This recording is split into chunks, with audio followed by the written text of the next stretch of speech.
We live in a world that loves labels: good, bad, hero, villain. It makes things easier, it makes things clean. But the truth is, reality is not clean. There is enough room in this life for opposites to exist at the same time. Goodness itself is not fixed. It is seen through lenses: moral, cultural, emotional. What one group calls good is often shaped by conditioning, upbringing, or survival. And what another group calls evil may be the same thing seen from a different angle. What we call good is usually loud and celebrated. Contradiction, on the other hand, is quieter, but far more honest. A man can be good and still be a monster.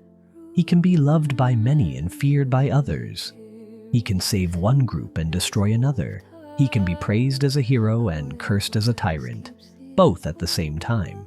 Some will justify him, some will condemn him, and both sides may be telling the truth.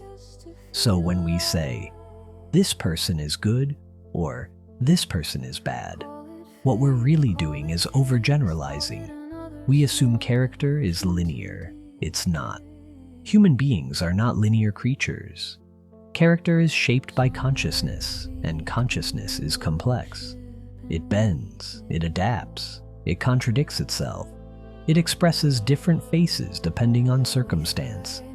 History makes this obvious, if you're willing to look honestly. Alexander the Great was a wise and just leader to his people, but to those who stood in his path, by choice or by fate, he was a cruel tyrant. Same man, different experience. The same logic applies to Rome's first emperor. It applies to revolutionaries. It applies to conquerors. It even applies to figures like Hitler, who was seen as a savior by some and the embodiment of evil by others. This is not justification. This is explanation. History doesn't flatten people into good or evil. Time exposes their non-linearity. Even religion understands this better than most people realize. God is described as good, but also as a consuming fire, loving, but also jealous, merciful, yet a god of war. Across religions, this pattern repeats.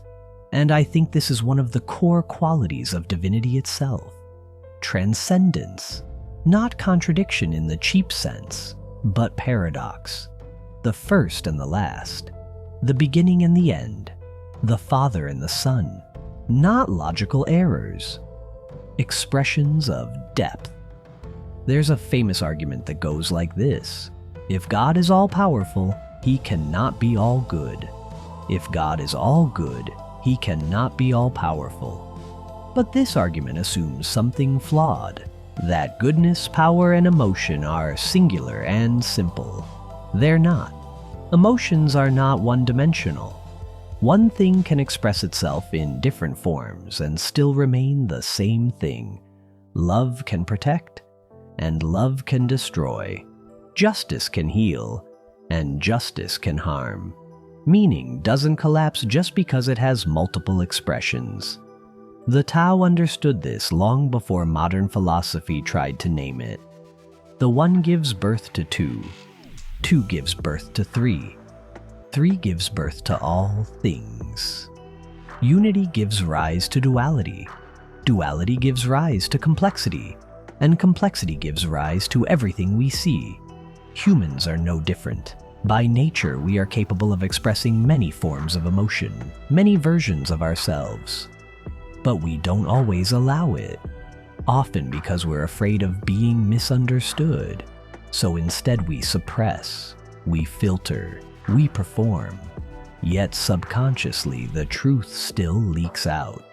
This is why trying to live a life that clears all opposition is pointless.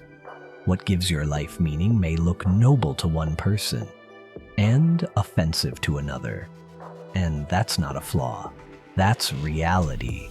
If you try to shape yourself to be universally approved, you will drain yourself empty and still fail. So don't live for interpretation, live for meaning. Live in the expression that makes you feel alive. If someone calls it good, fine. If someone calls it bad, also fine. Just understand this: expression is not universal. Meaning is personal. And the only thought that truly has to make sense to you is your own.